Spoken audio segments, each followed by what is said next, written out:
Good afternoon, everyone. I am deeply devastated. We were supposed to be joined with Taylor as well, but we are having some fairly serious internet issues. Mine is currently holding solid, but sadly, Taylor is not with us for now. So you are stuck with me for the next 30 minutes. My name is Kelly, and welcome to Wild Moments, where we will be sharing some fabulous clips with you this afternoon. We have all sorts going on. But please do remember we are live and interactive. We love hearing from everyone out there. We've already heard from Jean Gale. Good morning from Seattle with coffee and a glorious spring morning. Welcome, Jean Gale. We're just coming into our autumn now, and it's actually chilly here today. It's like 19 degrees. It's chilly for me. Anyway, who else have we got joining us? Zygote. Hello, Zygote. And Taylor, maybe she might make it, but she might not. Zygote, I'm not too sure. But welcome and thank you for joining us. Dean NC, good morning from a sunny Seattle, another Seattle resident, also nice sunshine, excited to see the wild moments with Kelly and Taylor. Maybe she'll join us. Ready with a hot cup of coffee. I've actually got tea today. Someone suggested I go make a cup of tea, and I have done so, and very nice it is too. Warming to on this fairly chilly afternoon. Bridget McKinney. Hi, Kelly and Taylor. Hi, Bridget. You just get me for now, I'm afraid. Who else have we got? MG Leopard Spots. Good morning from CA. Ice water. Currently a bit of, currently, but a shot of espresso soon. Excellent. I think that's a brilliant idea. Who else do we have joining us? Karu. Hi, Karu. You've got milk again. Welcome, Karu. April Al. Good morning, everyone from sunny Connecticut. With your you always have exciting drinks. With your cherry iced tea by my side, watching turkeys outside your window as you wait for the show. Please say hello to your turkeys. But everyone, please send in your thoughts, what you are drinking, any thoughts about any of the clips that we are going to show you. Some real highlights today for everyone. You'll have to excuse my hair. I've just made it back in the nick of time. I just took myself into the Kruger Park for a cheeky night away on my own, looking for stuff and things. And this is what we look like when we get back from Kruger. So I think rather let's jump straight in. And I think we're going to maybe start with something from very close to, I was actually there this morning, up at Oliphants West. Let's have a look and see what we have got going on there.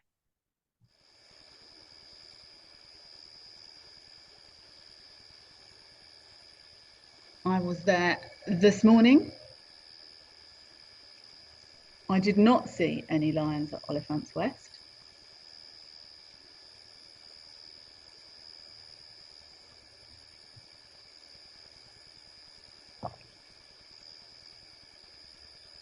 This is a lovely looking male lion, and he's seen something.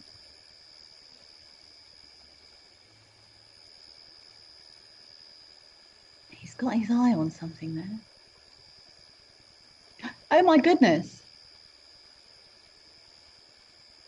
That's a hippopotamus. Really? That looks from this angle like a small hippopotamus. That is a ooh. That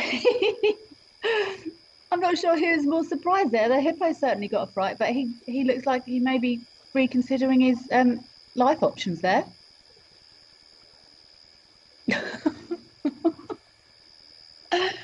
Well, that was a small hippo, unless it's a massive lion.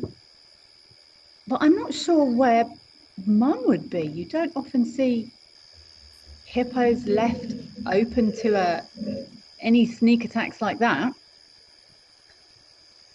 I would think that would be a very bright. That looks like a more adult-sized hippo, and he's completely ignoring it. It wasn't me. I didn't do anything at all. But yeah, that would not be recommended, I don't think. It was an attempt though. But yeah, I think that would be. I did see hippos, and I think that would be fairly foolish. You can see he's looking a bit sheepish now. That was. It wasn't a tiny baby, but it was certainly Oh, there we go. That's that's what you get for that, Mr. Lion. I'm actually surprised that didn't happen sooner. Um, oh, was it that little one? Oh, that's very small. That's actually smaller than I thought it was. Oh, that is quite a young one. Hippos are very, very small when they're born. Um, yeah, that's that tiny little one.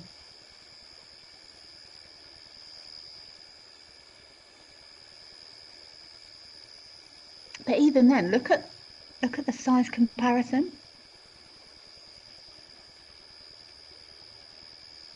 Even then, this hippo probably maybe weight wise might be slightly lighter, but that is actually a very small hippo. It's sometimes difficult to judge an angle there. Oh, I hate it when it does that. I was peering at that hippo. Um, it can sometimes be difficult to judge angles from these cameras, but that's a foolish attempt. And I'm actually surprised he wasn't sent on his way considerably sooner than he was, to be honest. Kari is saying yes, and a very cute one too. Very cute. Baby hippos, there's something very special about baby hippos when you see them. They're oh, but you don't often see them out the water because we don't normally get to view them at night. But because of these cameras, we do get a chance to see them. Normally, they're just sort of two little eyes and two little noses. But that Mr. Lion was definitely chancing his arm then. I was maybe it would have ended differently if it was a big pride of lions, but I don't think mum would have had a lot to say about anyone taking on her baby. So I think he was a very brave boy. Patrice Perungi, morning from Rome. What an international selection of people we've got joining us today from all over the place. Mealy from Chicago. Hi, everyone. Tim, is he inexperienced at hunting? Maybe, possibly. It could be that. He was an adult, pretty much fully grown male lion. He didn't have that really big mane. Maybe he was sort of. It's sometimes difficult to guess, but maybe he wasn't aware how foolish that may have been. And Jack Du Bois is saying, never mess with a hippo. No, absolutely not. I have seen prides who have tried to. I've seen an adult hippo. There was a lion on its head and one on its back, one trying to grab its leg. It just steamed its way back into the water. So yeah, that was possibly slightly foolish, and I'm surprised that Mum didn't have something to say about it before she did. But that was very cool to see that little one out of the water, and also Lion possibly learning a very valuable lesson.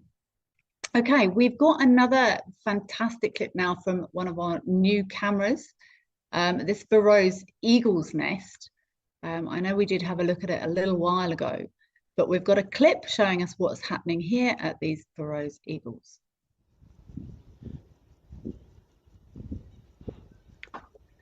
So I've had an update on these, and apparently we've actually got two cameras here, which is very cool. So we get optional angles, but it would seem they've built a two-tier nest, and they seem to have picked the nest with the less good view. But they are due to be. That's very nice, thank you. They are due to be laying eggs quite soon-ish, but it's brilliant that they've taken up residence on this nest. You can see from that angle how high above everything this nest is.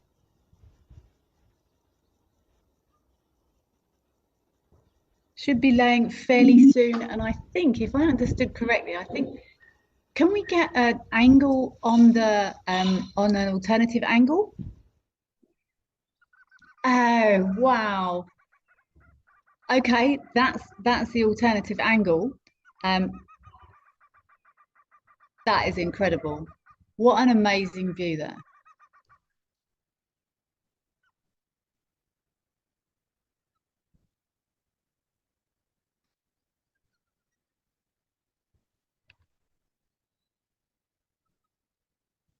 So apparently this isn't the nest they have chosen. I'm not sure if maybe this was during the choosing stages. Maybe there was some real estate viewing going on, but it seems they are going to be nesting or laying eggs rather in the nest. That this is the angle we've got. So that's sad, but it's still an amazing view of this.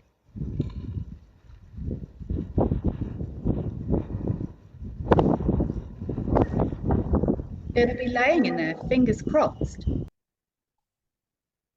In other exciting news, we may have been joined by Taylor. Do we have Taylor in the house? Hello? Maybe we do not have Taylor in the house as yet, but we are crossing our fingers to see if she can join us before the end of the show. Alrighty. What else have we got this afternoon? I think we've got a clip here from Nkoro. Let's pop across to Nkoro and see who we have got going on here.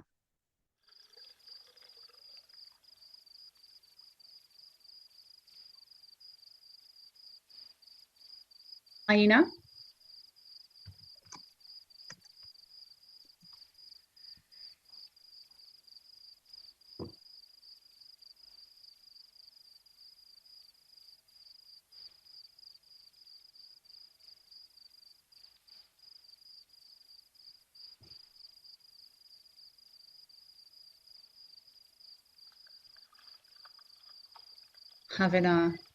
Having a drink here, and this hyena's got a collar on.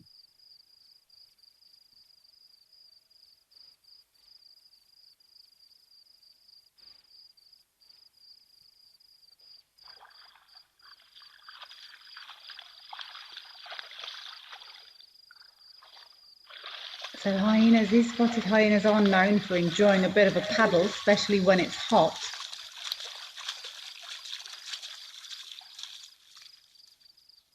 It has cooled down significantly recently, but I've found many a spotted hyena almost wallowing. Now, I'm not sure, I'm not aware of any collaring projects that are operating in that area, but that doesn't mean there aren't any. There's various research going on in many conservation areas, and that often involves collaring. So possibly I'm not sure which organization would have collared that hyena, and they will also move around. So part of the studying of these hyenas or any animals that are collared, is often tracking. So movements can be monitored, home ranges or territories can be checked, resources can be investigated, see what they're eating. So I'm not aware of a specific project that's specific to Nkoro, but it doesn't mean there isn't one that's going on in that area. Mindy, that nest is stunning. Amazing what a bird could construct with its beak and feet. And they've built a 2-tier nest. It's just a little bit sad that they opted for the nest that wasn't the most amazing view. They might change their minds, although it is getting quite close to the laying time now. I actually heard, I know there were crowned eagles I heard here. I haven't seen a black eagle for a long time. They are stunning birds. So very cool that we're going to be able to watch them as they grow their family. Cairo, the view from that nest is also really amazing. It's really exciting, and as I always say, my favorite part of these cameras and the cameras that are set up is we don't disturb. We can watch, and it would be a really good opportunity to see what the parents are bringing back to feed. I'm sure there's been lots of research done on black eagle diet and things, but you can never have too much data. I saw a juvenile fish eagle this morning, actually, I couldn't quite see what it was. It had webbed feet. It was some sort of water bird. It was quite sad, actually. It was flying, and you could just see these two little webbed feet and it landed on a branch. So it's really, really interesting to see what these predatory birds are feeding on. So it's a great opportunity to record that data. Okay, JJ, if you could study or research any animal species, what would it be? Ooh, excellent question, JJ.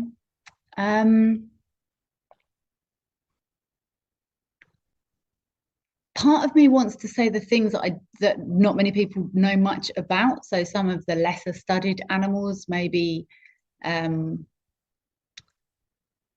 aardwolf or something like that. But then the other part of me would like to just do a really, I suppose people have done all the research there is to do on elephants or lions. But there's always new stuff to learn. People see things all the time when they really put the time and effort into new research projects. So maybe I'd pick a well-known one and see if there was any new data to be had. I love a bit of data, actually. I used to, in my previous life, I did lots of work with spreadsheets, and I do enjoy a bit of data gathering and analysis, which is a little bit geeky. But yeah, okay, answer the question, Kelly. I would choose a caracal. I'd like to study caracal because I don't think there's vast amounts known about them that I'm aware of, because they're quite, certainly in wildlife areas, I know they can be problematic in farming, but in wildlife areas and reserves, I'd really like to study caracal because they're awesome. Oh, Tim, that's a really good shout. Otters. That would be a very, very cool thing to watch. There's been a couple of otter sightings in this area recently, which is super exciting. And you're also asking, do those collars ever get stuck on branches, almost like a snare? Not that I know of. I haven't heard of any cases of it. And they're actually quite snug. Those collars are quite snug. I've never heard of a case of it becoming a problem, and I'm fairly sure that if there were regular cases or incidents of them being problematic, their structure or design would be rethought, because that would be bad. Excuse me, people in conservation collaring animals and then ultimately causing their demise or injury. So I've never heard of it, Tim, fortunately. Zygo, if Cara had her way, she'd put a camera on the head of an eagle. That would be something to behold. And technology's coming, hey? You never know how far away from these sort of things we are. I'm sure the technology is available already, but that would be a cool view. Maybe Africam should do a little bit of research and see if we can get something like that going. I do very light though. Okay, we've got a little crocodile apparently who I don't know him at Roy's Dam, but I believe he's becoming a bit of a favourite. So I think let's go over and see what our little croc at Roy's Dam has been up to recently.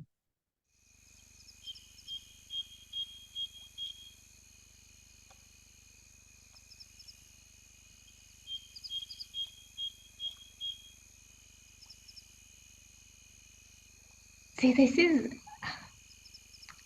I know this is a small crocodile because I've been told it's a small crocodile. I suppose he does look quite skinny, but I really struggle to get perspective on these cameras.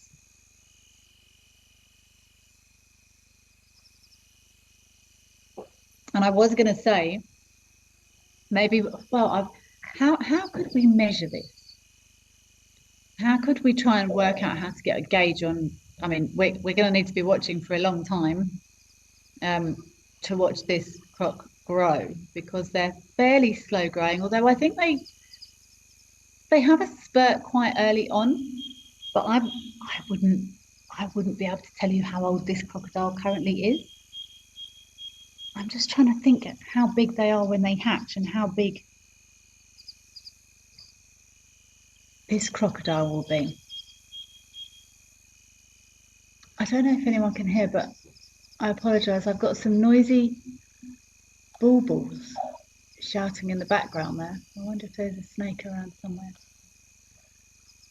So no, those bulbuls alarm calling is not on the Not on this crocodile camera at Roy's Dam. It would be interesting to spend some time. I wonder, has anyone seen this crocodile catch anything?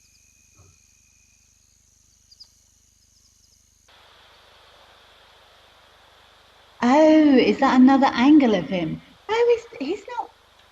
He's a chunky little thing. Look at his belly. I thought he was skinnier than that.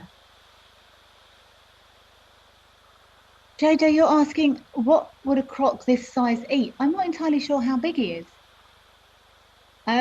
Maybe little fish, maybe frogs. I'm sure he'd grab a dragonfly or something if he could get it, but I'm assuming he's I'm holding my hands up now. 40 centimeters? I'm guessing. Oh look, you caught me all in the I'm guessing he's about this big. So I would say if I'm sure if he could get a little fish or a little frog, he would. Um, I don't think he's, what did I hear a while ago? Up to 2 years old.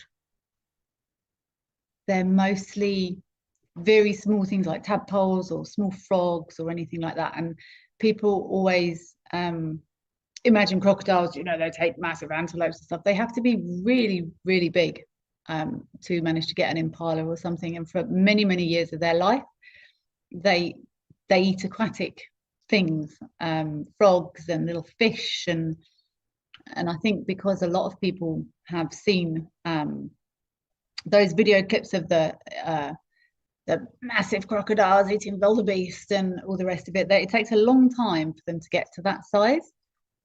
They're quite slow growing, and to take an impala, you need to be a pretty sizable crocodile. Tim is asking, how small are they when they find new water bodies? I don't know. I'm trying to remember the exact. Mum lays the eggs and then they hatch, and they would go. I suppose it depends where the eggs were, where they hatched, as to where they went and where they ended up. They're not going to want to go any further than they have to for as long as they can, I would imagine, because baby crocodiles after their first hatch, they're quite open to predation. They often get taken by a plethora of things.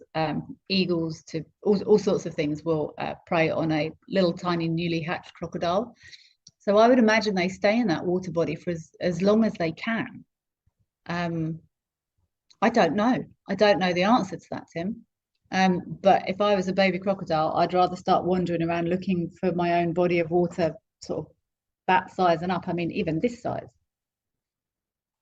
Even a crocodile that size could be taken by a big eagle or something.